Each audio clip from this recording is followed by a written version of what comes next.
नमस्कार.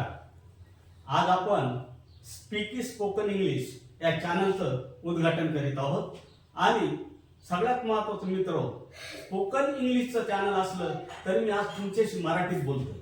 त्याचं सगळ्यात महत्त्वाचं कारण हेच आहे की हे जे चॅनल आहे ते माझ्या महाराष्ट्रातल्या आणि इतरत्र राहणाऱ्या असंख्य मराठी भाषिकांसाठीच हे आपण सुरू करीत आहोत. कारण इंग्रजी ही तर जगाची भाषा आहे, जगमान्य भाषा आहे. कुठेही जाल तर तुम्हाला इंग्रजी लागतेच. परंतु खास करून आमच्या मराठी भाषिकांना हे इंग्रजी शिकणं थोडं अवघड वाटतं. आणि मग याच्यावर एकच उपाय, तर काहीतरी असं जुगाड करून आपण लोकांना इंग्रजी शिकवता आलं पाहिजे आणि ते सहज साध्य झालं पाहिजे. परंतु गंमत अशी, तर अनेक यूट्यूबवर व्हिडिओ बघितले आणि त्याच्या गमती तज्ज्ञ लोकांनी, आता ते तथाकथित तज्ज्ञ आहेत, ते सांगायचे हो तुम्हाला इंग्लिश बोलायचं ना तर काही करू नका, व्होकॅब्युलरी जे असेल तुमची शब्दसिद्धी ते भरपूर पाठ करा. आता हे किती वर्षापर्यंत पाठ करीत बसायचं आणि कधी त्याला इंग्रजी बोलता येणार? बर, गेला हा पाण्यामध्ये.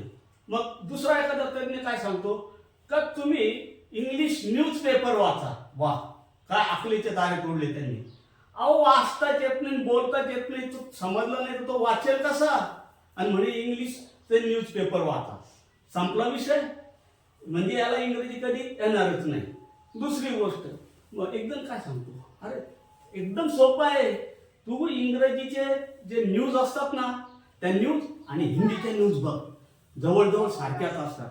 अरे पण इंग्रजी बोलण्याचं काय, कोणता शब्द कशासाठी, केव्हा वापरला, कोणत्या अर्थाने वापरला, ब्लँक. आणि पुन्हा आमचा विद्यार्थी किंवा शिकणारा जो असतो तो बिगिनर आहे तिथेच सांगतो. याच्यामध्ये 6 महिने, वर्ष, 2 वर्ष निघून जातात. मग काही काय सांगतात, अहो तुम्ही असं करा ना, इंग्लिश न्यूजपेपर आणि टीव्ही तर पाहताच तुम्ही, यूट्यूबवर बघा इंग्लिश प्रोग्राम असतात. पुन्हा प्रश्न तोच, मुळात इंग्लिश समजत नाही, इंग्लिश बोलता येत नाही, तर तो समजेल कसा? सगळं थोतान. आणि याच्याने कधीच कुणाला इंग्रजी बोलता आलं नाही आणि कोणाला त्या बाबतीत काही प्रगती करता आली. हो, काही शब्दांचे उच्चार तेवढे काहीतरी लक्षात आले असतील, याच्या व्यतिरिक्त काहीच नाही. हे सगळे भ्रम आहेत. हे सगळे दे बावळ्या आणि घे बावळ्या याच्या विरुद्ध काहीच नाही. मग आपण खूप अभ्यास केला आणि चिंतन केलं का माझ्या ग्रामीण भागातल्याच काय, पण शहरातल्या इंग्लिश बोलायला शिकू इच्छिणाऱ्यांसाठी आपण काय करता आलं पाहिजे. तर समजून घ्या. तर ह्या सगळ्या होतान आणि हे जे भ्रम पसरवलेलं आहे ते जे कधी शक्यच होत नाही. कुणी तर काय सांगतं, इंग्लिशमध्ये पहिल्यांदा तुम्ही विचार करा. वा, अहो विचार प्रक्रिया ही फक्त मातृभाषेतच होत असते. जर इंग्रजी त्याला बोलता आली, हिंदी त्याला बोलता आलं तर तो थोडासा प्रयत्न करू शकतो इंग्रजी बोलण्याचा किंवा हिंदीतून विचार करण्याचा किंवा इंग्रजीतून विचार करण्याचा. जर त्याला येतच नाही तो इंग्रजीतून विचार कसा करेल? How it is possible. पण मित्रो, घाबरू नका. तुमच्यासाठी हे एकमेव चॅनल आता आपण सुरू करीत आहोत, स्पीकी स्पोकन इंग्लिश. नाव थोडं गमतीचं वाटेल पण काही नाही, थोडंसं साधारण आहेच ना. स्पीक म्हणजे बोला. मग हे स्पीकी आहे कारण आपल्याला पहिल्यांदाच आपण हे पदार्पण करतो. परंतु याच्या मागे माझी 30 वर्षाची तपश्चर्या आहे. कारण महाराष्ट्र शासनाचं जेव्हा 2000 सालापासून सर्व ग्रामीण भागातील मराठी शाळेत इंग्रजी सुरू झालं, त्यावेळेस शासनाचा अधिकृत तज्ज्ञ मार्गदर्शक म्हणून, एक्सपर्ट म्हणून आम्ही काम केलेलं आहे. त्या सर्व अनुभवांचं परिपाक म्हणजे हे आपलं चॅनलमध्ये देण्यात येणारं ज्ञान आहे. मग इंग्रजी बोलण्यासाठी काय करायला पाहिजे? अजिबात इंग्लिश पेपर वाचायच्या भानगडीत पडू नका, कारण ते येणारच नाही तर करता कशाला नाटक. इंग्लिश न्यूज समजणार नसेल तर पाहून काय करता? इंग्लिशमध्ये विचार करण्याचं झोपेतही आणू नका, कारण तुम्हाला मराठीतच अजून चांगला विचार करता येईल ना, तर इंग्लिशमध्ये काय विचार करणार आणि त्याने काहीही साध्य होणार नाही. बघा, तुम्ही जेव्हा छोटे होतात, पहिलीपेक्षा शाळेत जाण्यापूर्वीची गोष्ट, तरी तुम्ही घरात इंग्रजी बोलायचे, मराठी बोलायचेत ना. बाबा, पप्पा, काका, मामा, खाऊ, काहीतरी शब्द बोलायचे. कसे बोलला?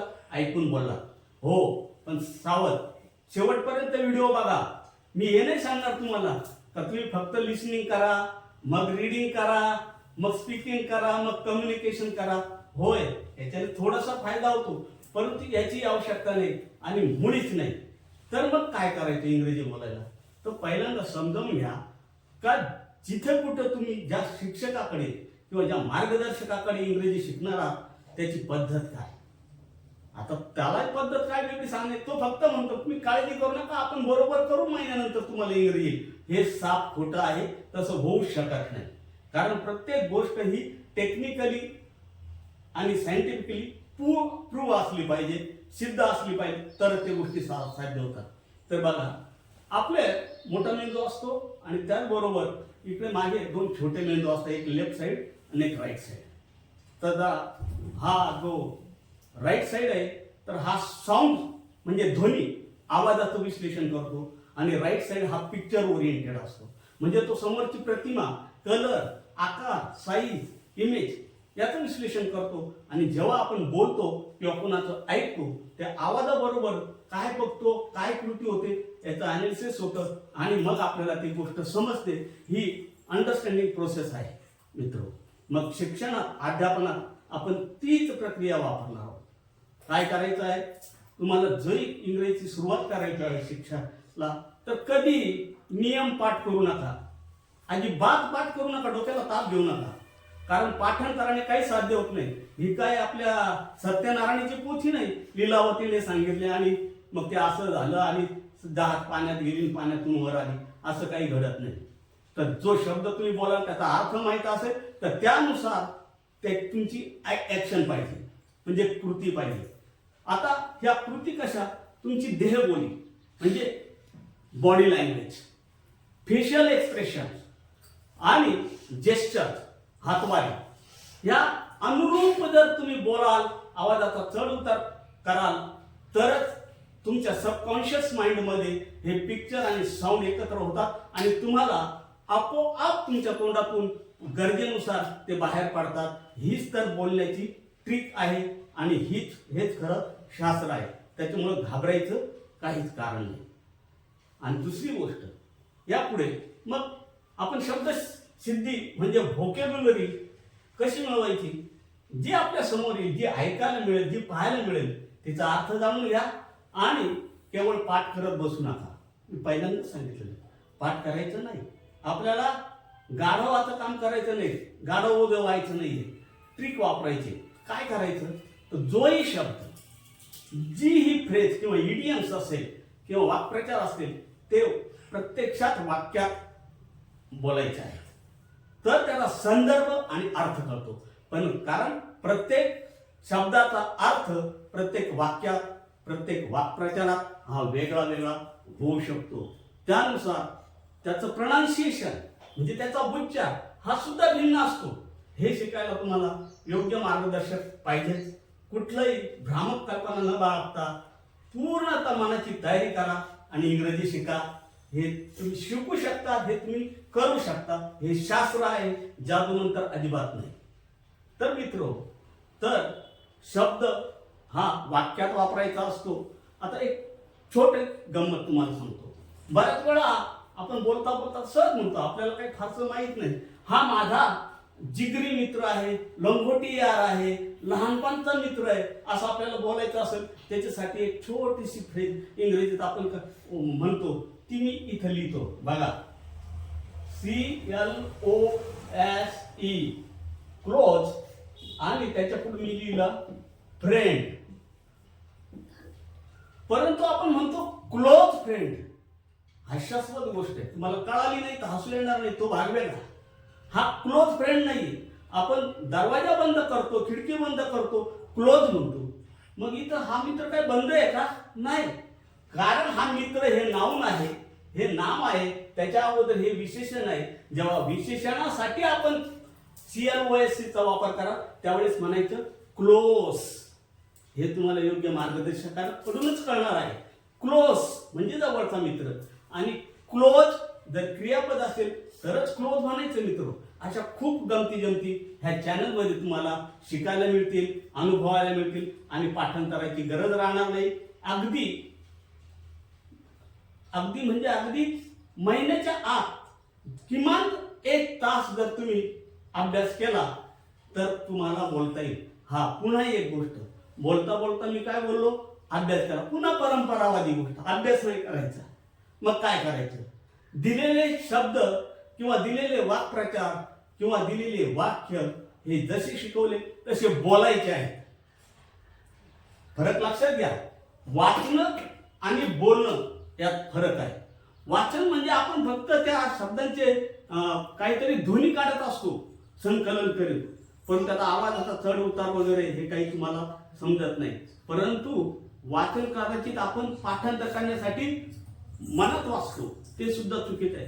तुम्हाला मोठ्याने पण वाचायचं नाही, तो बावळटपणा आहे. फक्त बोलायचं म्हणजे त्यावेळेस तुम्हाला अर्थ कळतो आणि त्यावेळेस तुमची देहबोली, जेस्चर्स, फेशियल एक्सप्रेशन्स यांचा वापर तुम्ही केलाच पाहिजे.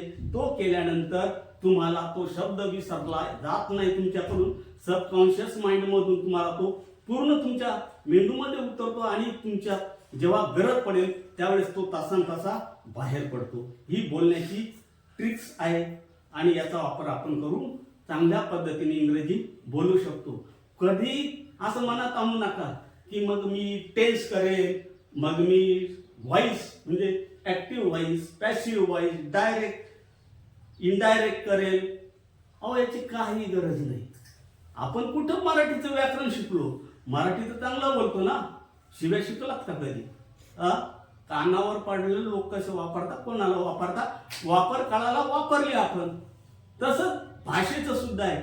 हे आपल्याला पेपर लिहायचं नाही, याचं नॉलेज, ग्रामरचं नॉलेज गरजेचं नाही, पण तुम्हाला भाषा बोलता आली तर नॉलेज जे आहे, ग्रामरचे रूल्स ते त्याच्या पाठीमागून पळत येतील, ते सुद्धा नंतर कळेल. पण पहिल्यांदा भाषा शिका आणि याच पद्धतीने शिका. धन्यवाद.